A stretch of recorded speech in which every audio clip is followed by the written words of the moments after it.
and the hero of the day would be part-time deputy John Williams, chosen from all others to serve in the one-man posse of Sheriff Bogus. He had started back to his campsite, and somehow it was taking longer to get back to the tent than it had been leaving it early this morning. Maybe it was the excitement of telling the good sheriff that he had found the pair. Chatty was safe and sound, and the sheriff could just about count on re-election next time. Oh, what a day! As he got back to the tent, he could see Sheriff Bogus sleeping away like a babe in arms. He smiled and yelled really loud. "Oh, Sheriff Bogus, sir," he called. "I say, Sheriff Bogus, Sundown's waiting for you to pick him up, and Chatty says it's about time you was getting up." No answer. He walked over and looked in on the sheriff. "Yo, Sheriff," said Williams, "let's be getting it up now. It's time we was doing something." He paused and eyed the sheriff curiously. "About that bandit," he finished, not hearing himself say it. "Sheriff Bogus. Sheriff Bogus." He bent down beside the man, and for the first time now noticed the bluish tints on the man's lips. He looked like he had been frozen. "Sheriff Bogus, sir?" But this sheriff would never answer anyone again. Sheriff Jerome Beauregard Bogus was dead. Oh, God. Dead. That meant there would be no capture of the Sundown bandit today. That meant John Williams would not be seeing his reward either.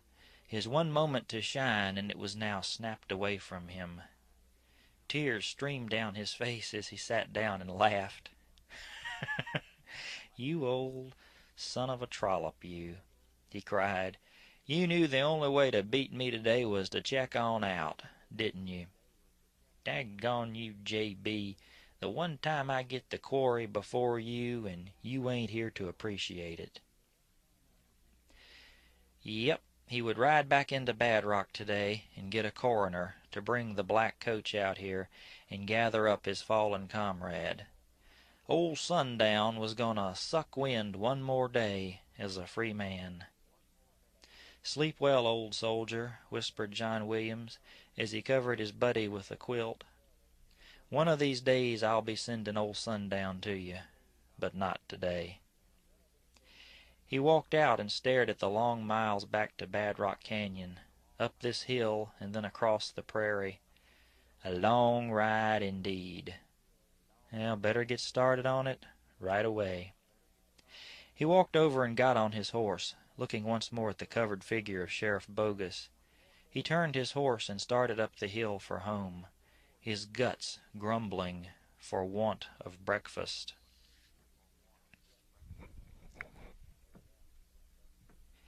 Chatty Dawson had returned from her walk downstream. She would never know it, but she had come within 10 feet of the tent of Sheriff Bogus, and his remains wrapped in the old blanket inside. She had had a funny feeling in her stomach that something wasn't right, and she should be getting back to Sundown in their camp. Something within her just said to turn around and go back. Sundown had trusted her to wander off without getting lost, nor reporting her to the first person she came across. That was real trust, Chatty had thought. Real trust. She walked up behind Sundown, who was very busy just then. She was doing something, and it seemed to Chatty that the act she was doing was a secret, shameful one. Chatty was wondering what it could be. Chatty was careful and quiet, and did not let Sundown know she was standing off behind her. Maybe she could figure out this private act Sundown was so engrossed in just now. It seemed to Chatty that Sundown was enjoying whatever it was immensely. Too much, in fact, to be fully clothed. But she was fully clothed and making funny little noises in her throat.